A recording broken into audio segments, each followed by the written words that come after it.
Hello, everybody, and welcome to part 2 of the Mokume Gane technique. And I believe I left you where I had a slab that I finished, and I was burnishing it, trying to make the top surface level. I pretty much accomplished that. I did cut out some earrings, and I did something I've never done before. Usually, let me show you a finished piece. This is not the same one that I did in part 1. This is one I worked on about a month ago. But as you see, the back is usually just stamped black. I usually use black clay, and I this time decided to use the gray scrap clay as the backing. And I took this a step further as I was making some gray scrap clay. I decided to stop short, and I put the scraps of my laminate as a backing. Now, I'm not sure if I'm going to cover this. I covered this piece with some Perfect Pearls powder, sorry, and I will probably do that with this. I haven't decided yet, but so I'm going to leave that and push that off to the side right now. So that's a pendant, and I also have the heart pendant that I'm making, and I need a backing for it. So I have my gray scrap clay here. I'm going to go ahead and cookie cutter it out of there.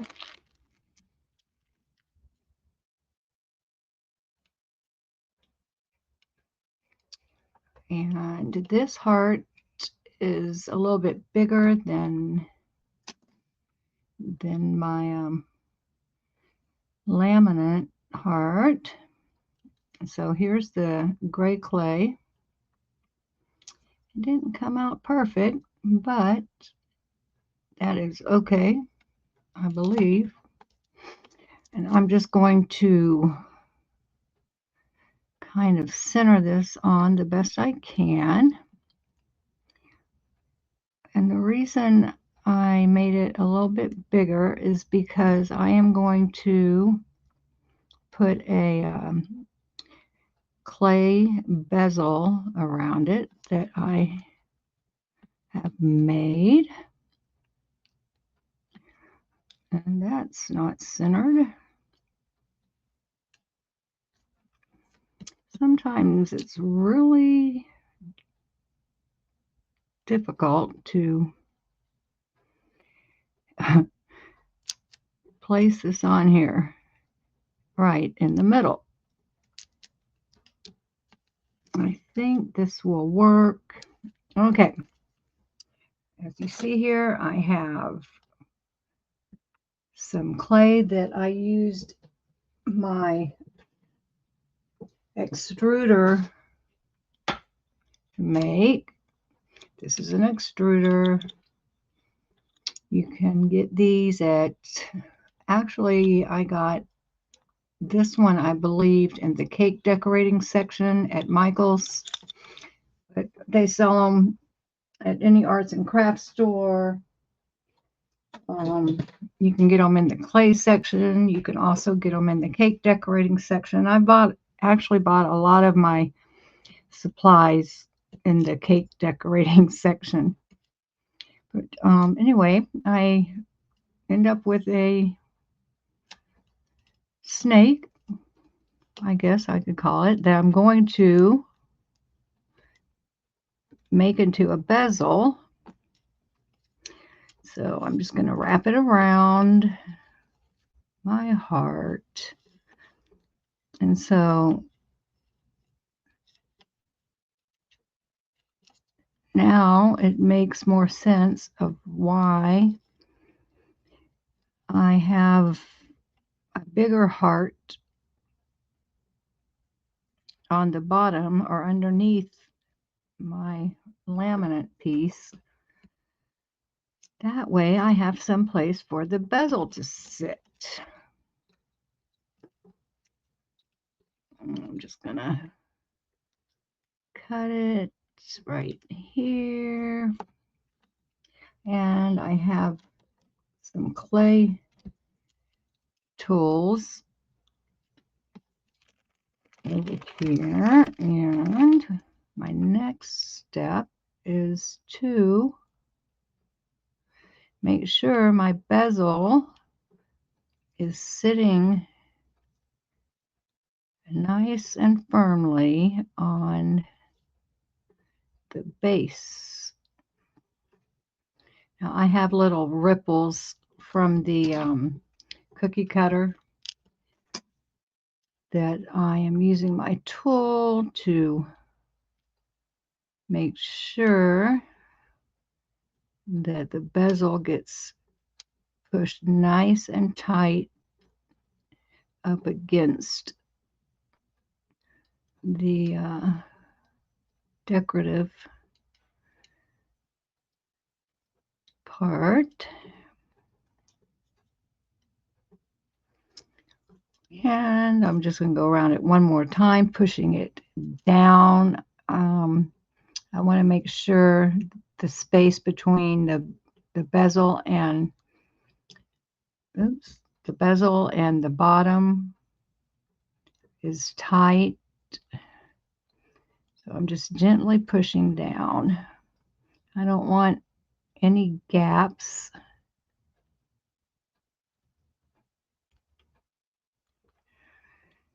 And it's looking pretty darn good. Okay. So now what I usually do, it's got a little wonky right here. I'm going to try to minimize this little anomaly, and that looks a lot better.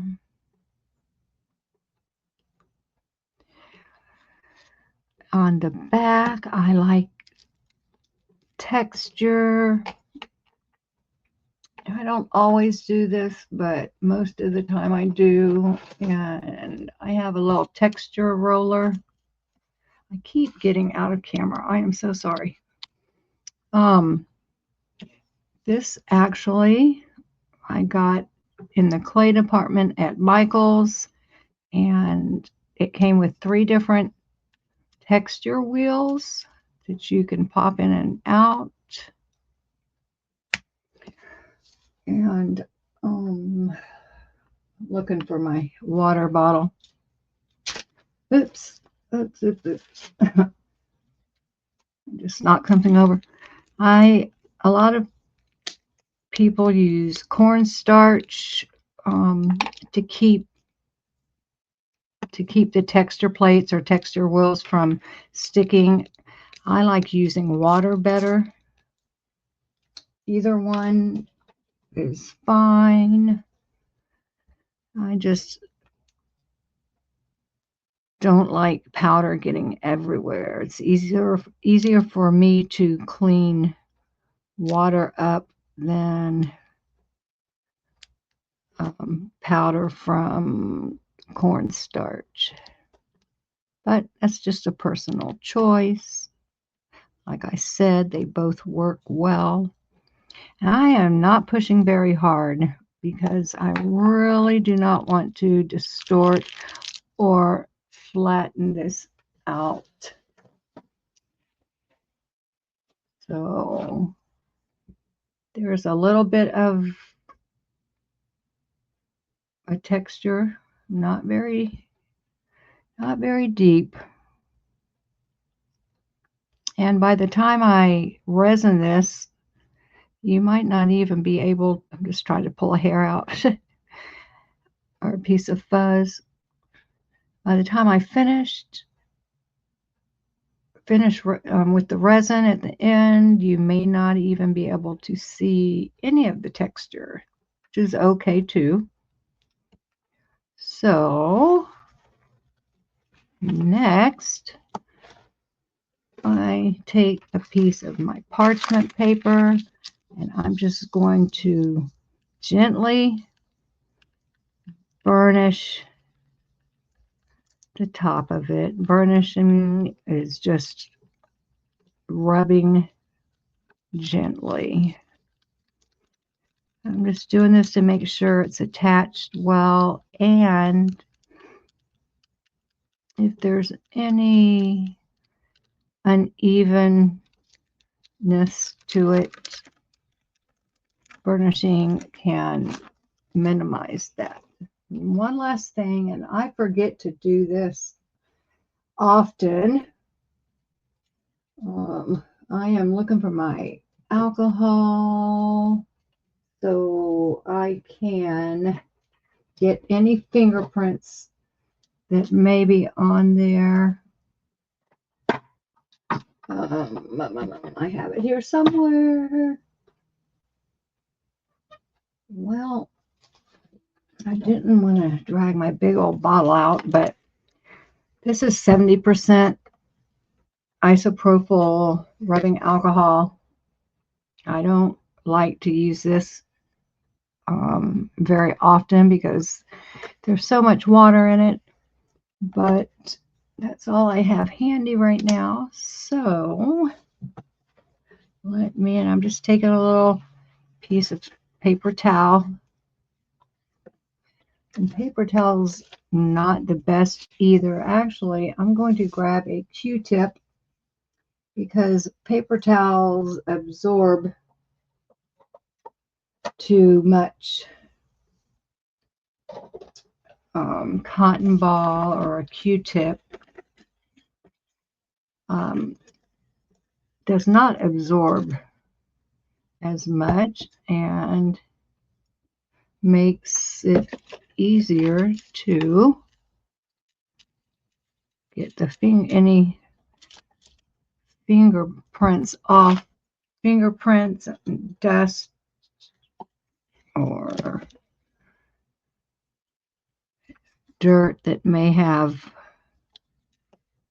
come in contact with it. Okay, and I forgot one of the,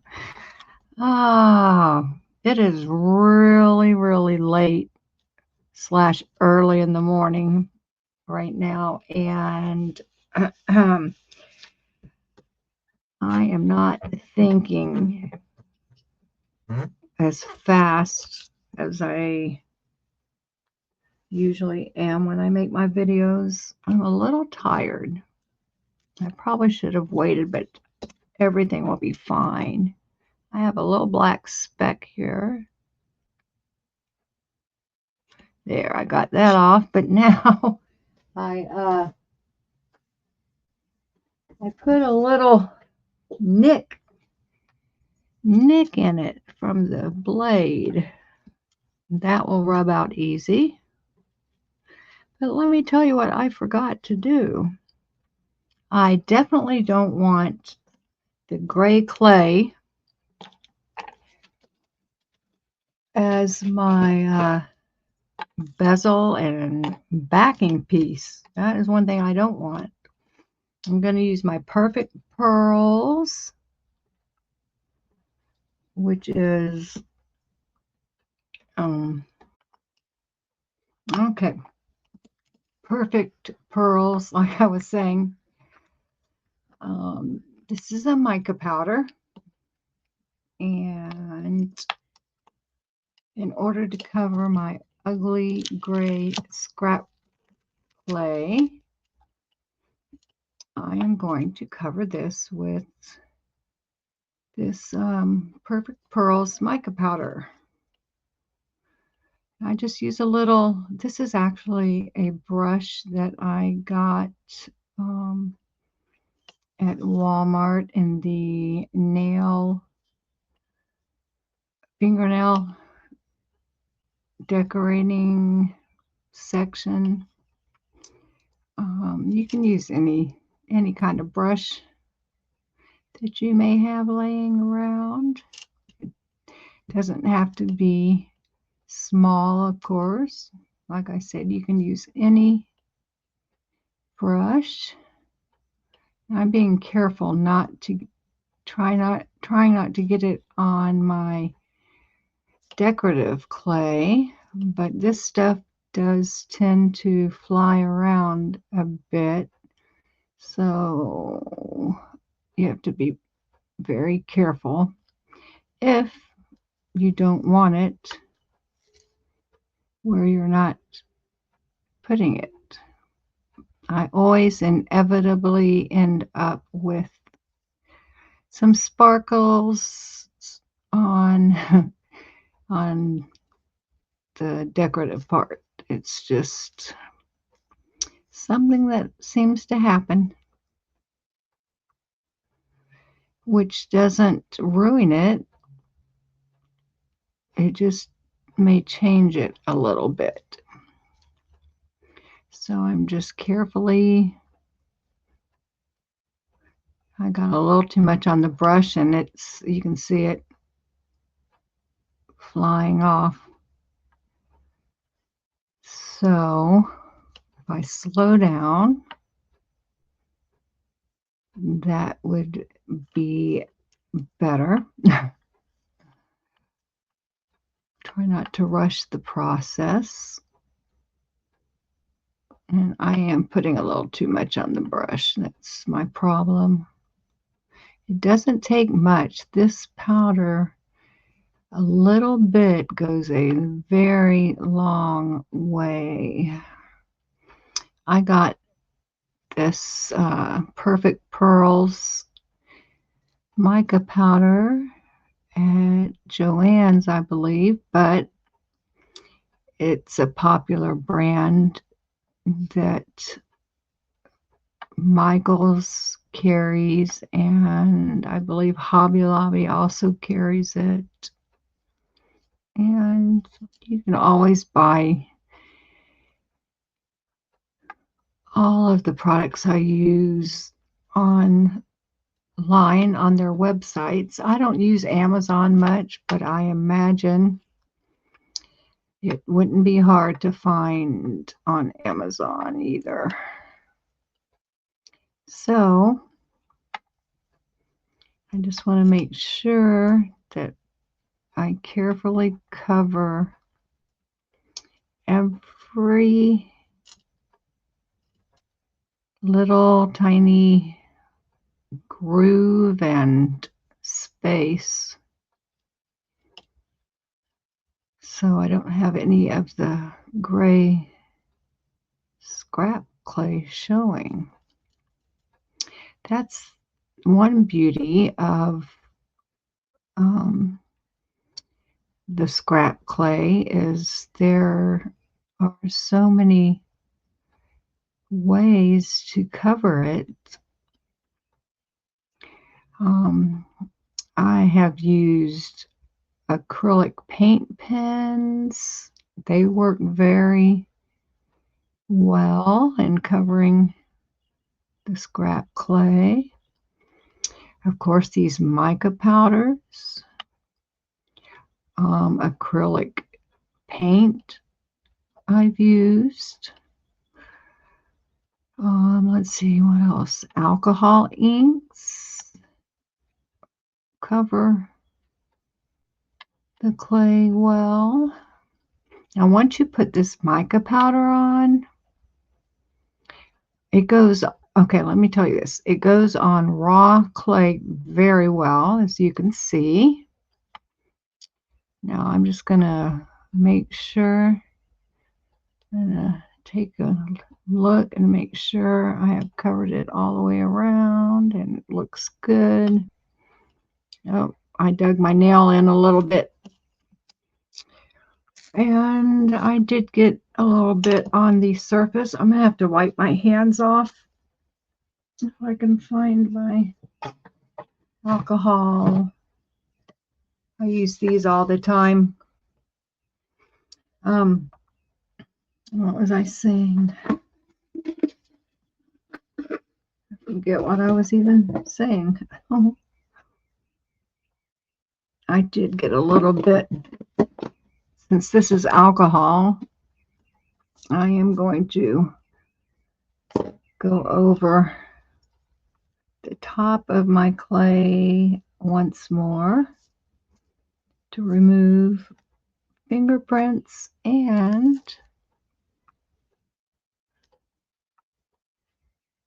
any extra mica powder that got on there. It looks pretty good. Oh, what I was saying is the mica powders cover raw clay very well. But once you have it on, it's hard to, like, if I was to use the mica powder before I put the bezel on, the bezel would not want to stick. You would have to use a poly paste or some kind of clay glue to get the bezel to stay down. And also, after you bake the clay, if you try to put mica powder on, it does not stick very well at all. So, raw clay, yes.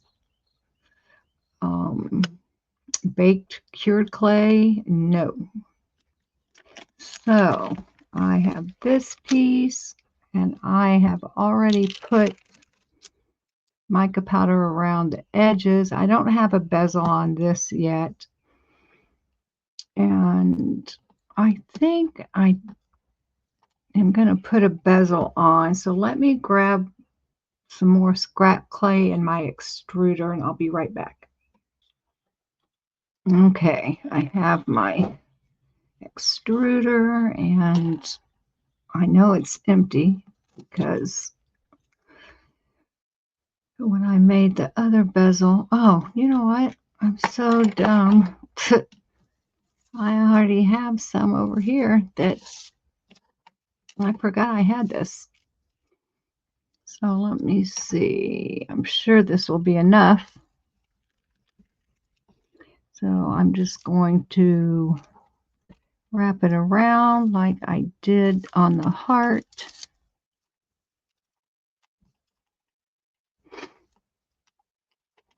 And that's how easy that is.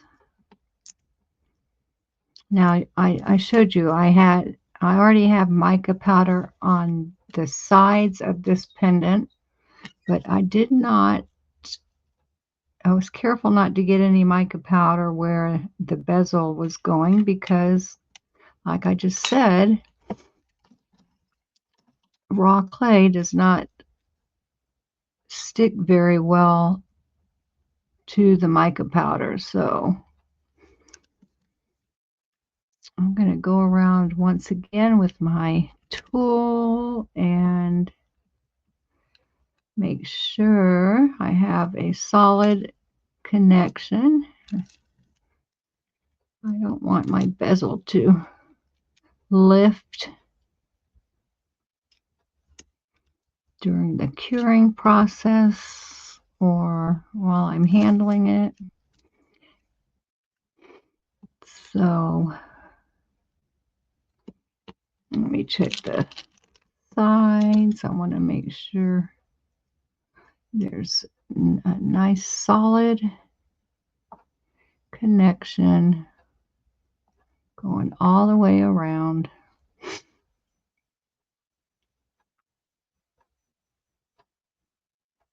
No, I have a little extra clay for some reason right there.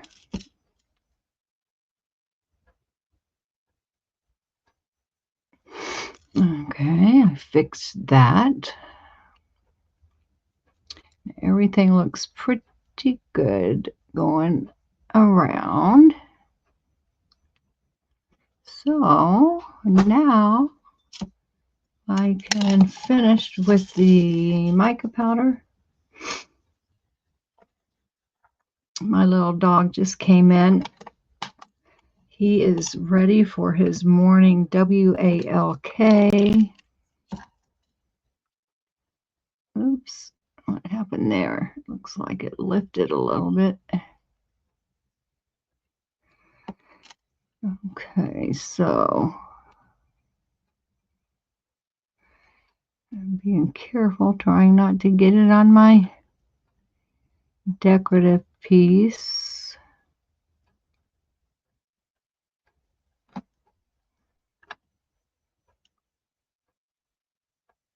Like I said, the mica powder really, a little bit goes a long way. So you don't need much. These jars of mica powder last a long time.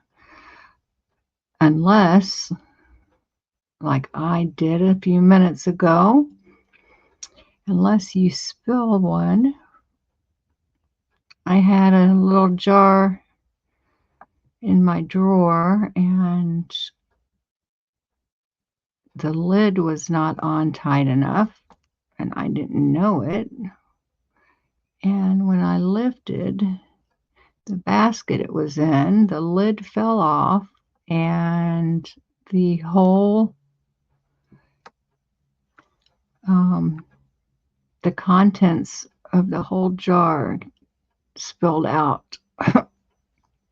Yep, I lost a whole little container of powder. And boy, did it make a mess. I mean, I have it all over my jeans that I'm wearing. It went all over the basket it was in, and the contents of the basket were covered in it. Yeah, it was pretty messy. I'm sure it's on my wheelchair and probably my feet and probably the floor. Yep, I have quite a mess I'm going to have to clean up. Okay, I'm just going around to make sure I hit every spot.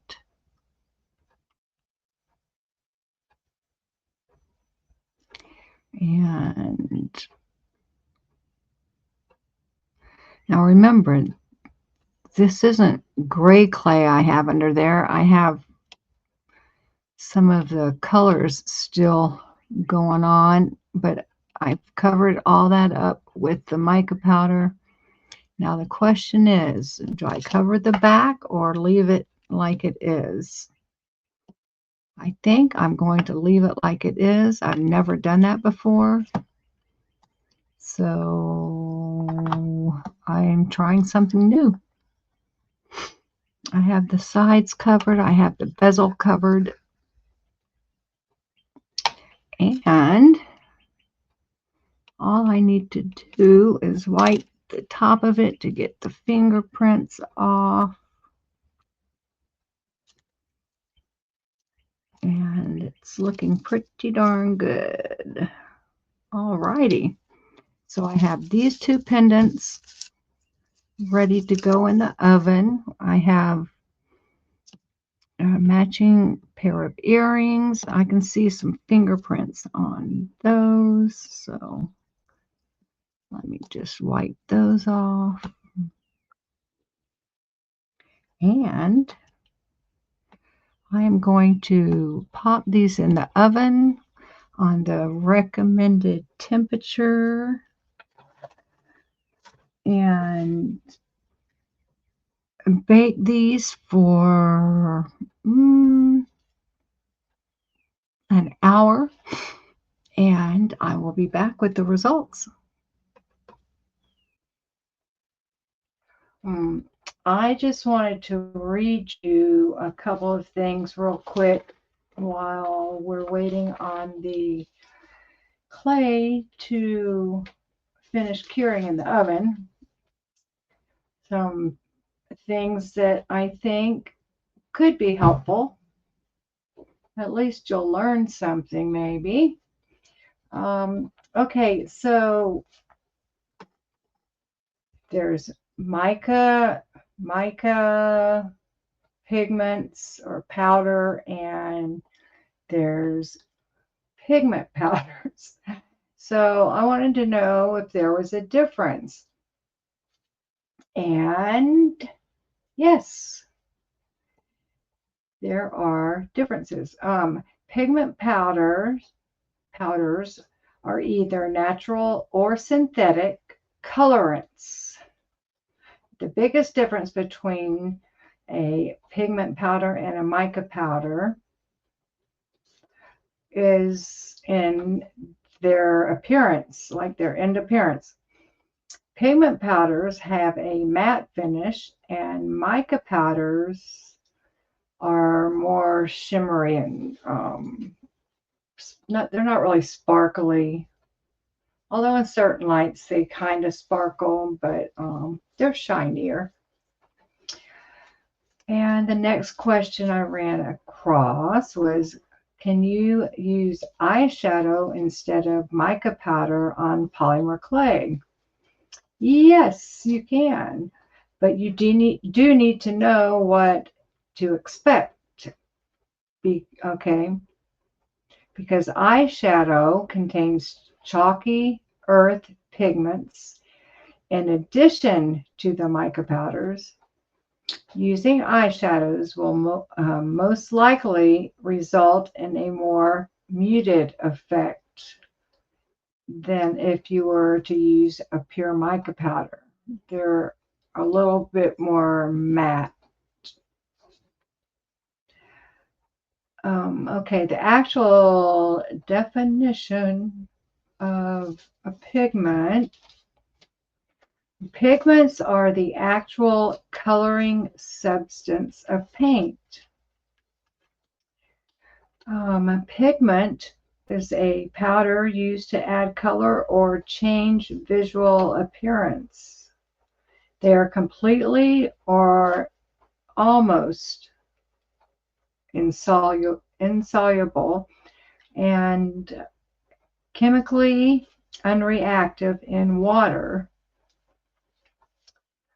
or any other medium.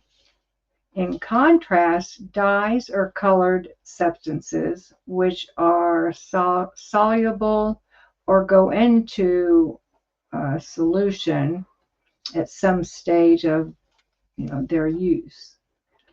Pigment is the powdered substance that provides the color. So pigment provides actual color, like blue.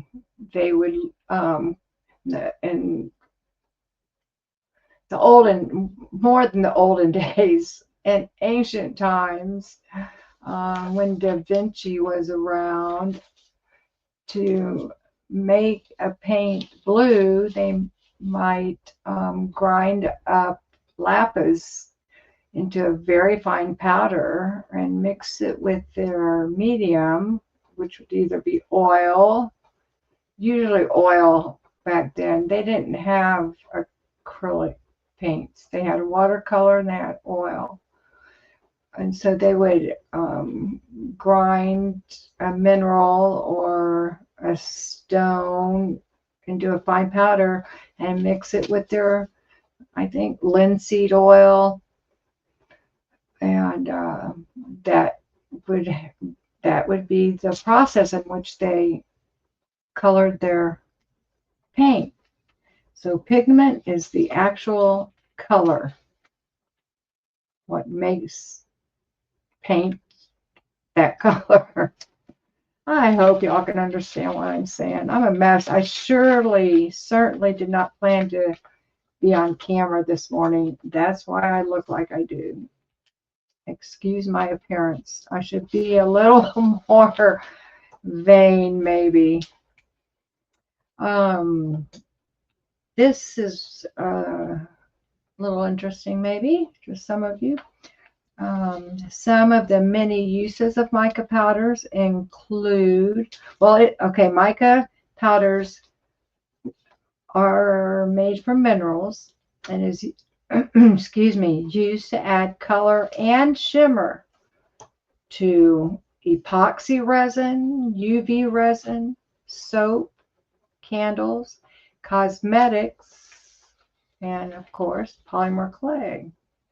Although mica differs from pigment powders, its main purpose is to create a sparkling or shiny effect. Like I said, pigments are the colors themselves. Now, AI overview says, can you substitute, or ask, I ask, can you substitute for mica for my sounds like for mica. Primarily, substitution is a synthetic. Now I can't say this word. It's one of those long scientific words. Fluoro.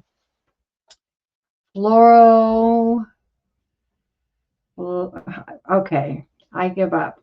Fluorphalipite, something like that. Commonly called synthetic mica, in quotes, which is lab created, a lab created version that closely mimics the properties, excuse me, and appearance of natural mica, providing simmering effects, in the end. But the synthetic mica is brighter. The colors end up being brighter, and it says there's a better consistency. Key points about synthetic mica. Well, it's functionally similar. It can be used in anything natural mica is used in. It's there's higher purity. So that means the colors are more vibrant, and somehow it's better for the environment, even though it was made in a lab, which makes no sense to me. But that's what AI said. Mica powder, a key difference between pigment powders and mica powders, besides pigment powder's actual color. Mica powders inherently provides a shimmery effect. I've said that a lot.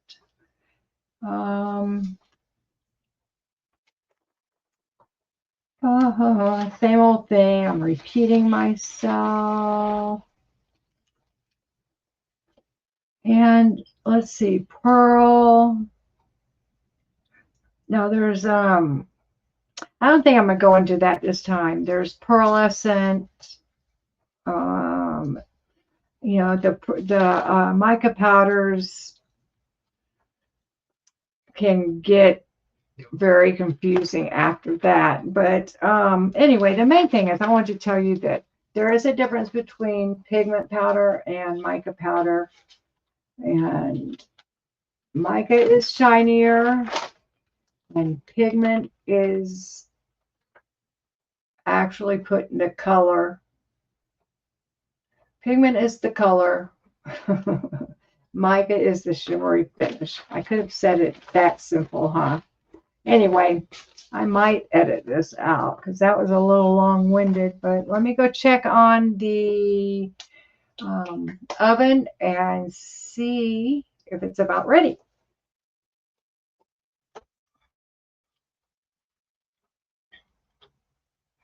Okay, everything is cured and out of the oven. It came out beautiful. Nothing warped or pulled away. Sometimes you'll get a separation between the bezel and the bottom, but everything looks good. And I went ahead, I had a little bit of leftover clay. I went ahead and made some beads. Now, underneath every one of these beads is the gray scrap clay. And all I did was run the little bit extra that I had left of the veneer through my pasta machine on the thinnest setting, and then I just wrapped each bead and poked a hole in them and baked them when I baked these. Now I already have a top layer of resin on the heart. I'm going to show you how I resin. And I refill these little bitty bottles of, this is fingernail UV resin that I get at Walmart. And I just keep refilling these. And the reason I do that is because it comes with a brush. And it just makes it so much easier than trying to clean resin off of a paintbrush every time. This one must be empty. Because I used to always be fiddling with paint brushes that were full of resin, and all of these are empty. I think I need to refill. But anyway, it makes it easier for me to take my big bottle of resin and refill these little bottles. I guess I should have checked these before. I can't believe these are all empty. That is wild. I don't think this has ever happened. This one feels empty too. Well, golly gee. Never fear. This bottle is so old. Sorry it's so dirty. I got this at Joann. I have a real big bottle that I refill this with, and then I stick this down in the little bottles over there.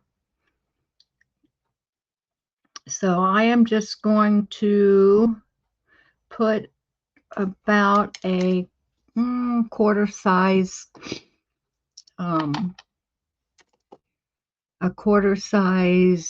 blob of resin in the middle, and I'm going to take my brush and gently and carefully pull the resin right out to the edge, making sure that I don't let it go over the edge, because it will drip off if I'm not careful, and that just makes a mess.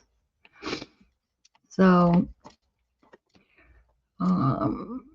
yeah, just gonna continue on around.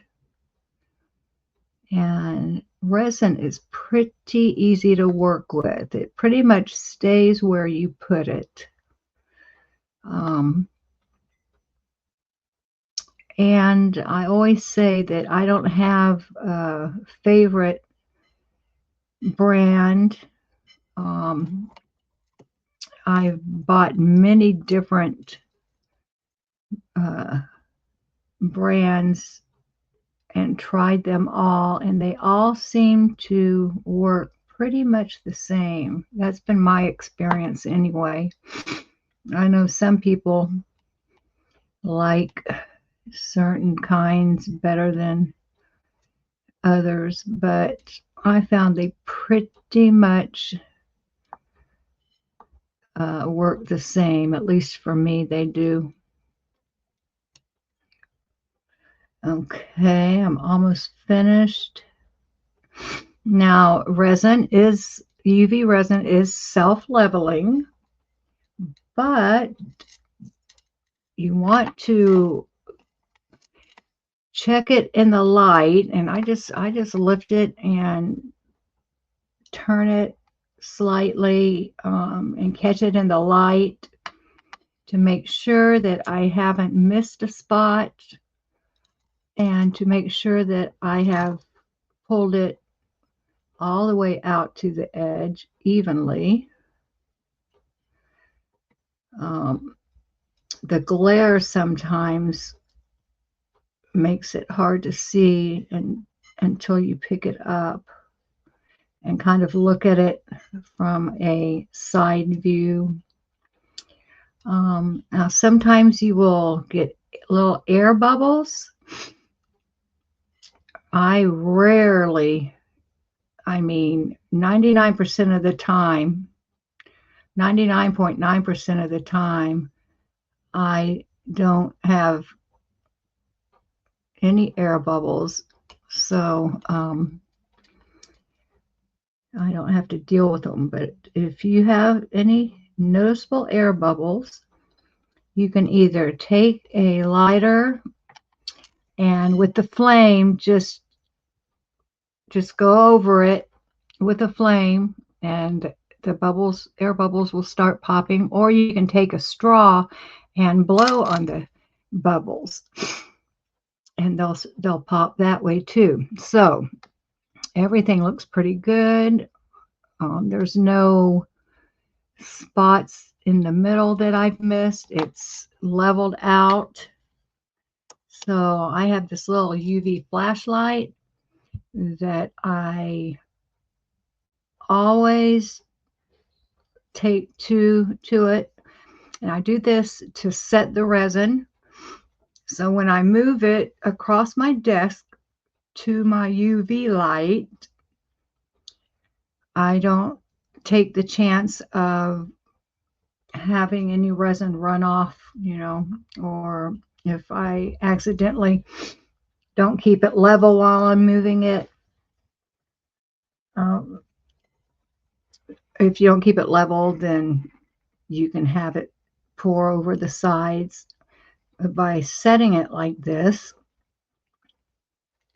it will not go anywhere. Like now I can take it and turn it and the resin is not going to move. So that just ensures that it's going to be safe during transport. And that's about it. I will put it under my light, and that takes about probably 20 minutes under my light, and then I'll bring it back and I'll do the edges, just a thin coat, and I'll flip it over and do the back the same way I did the front, and then it will be finished and I'll be able to make a pendant. I misspoke. I didn't mean I'll be able to make a pendant. What I meant was I'll be able to make a necklace with my resined pendant. I wanted to show you how I put a finish on the beads that I make. I get a piece of wire. I bend one end and I slide every bead on my wire.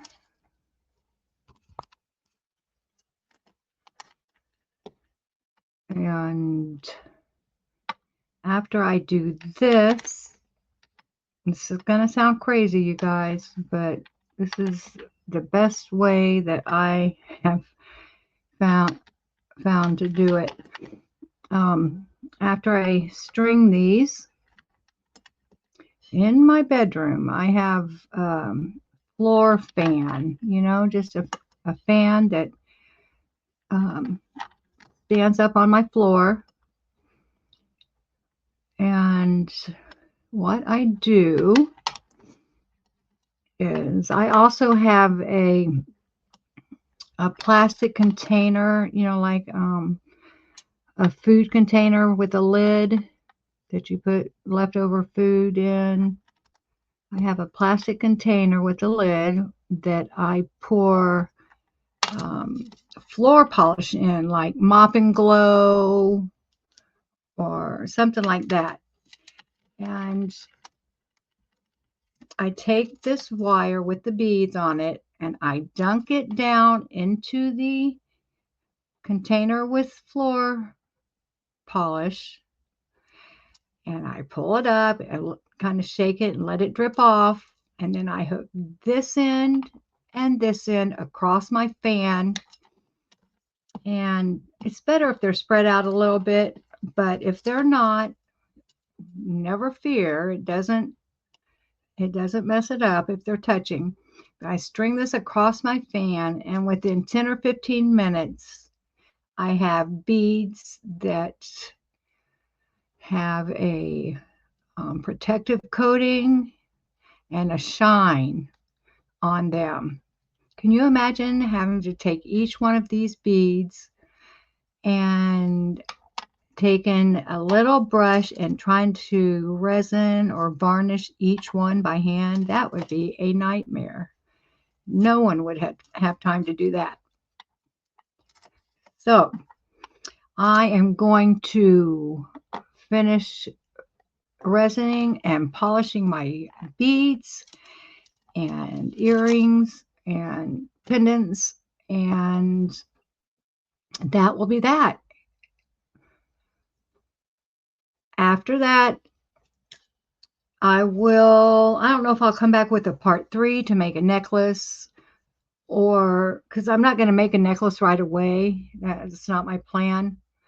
I'll probably save these, and when I decide to make a necklace out of the last pendant that I did, do you remember this one, the Natasha bead? I need to make a necklace with that. I need to make a necklace with this. When I'm ready to pull out my beads and wire and make necklaces, I'll do all of them at once or in one day. So until then, I appreciate you so much for being here, and I hope you all learned something new. The Mokume Gane, I think, is very cool. It kind of looks like animal stripes, doesn't it? In a way. Not all Mokume Gane is like this. I'll show you. There's several different ways you can approach Mokume Gane with different stamps and plates. Yeah, so in the meantime, have a great day or evening, whatever part of the world you're in, and I will see you soon. Thanks for being here. Bye now.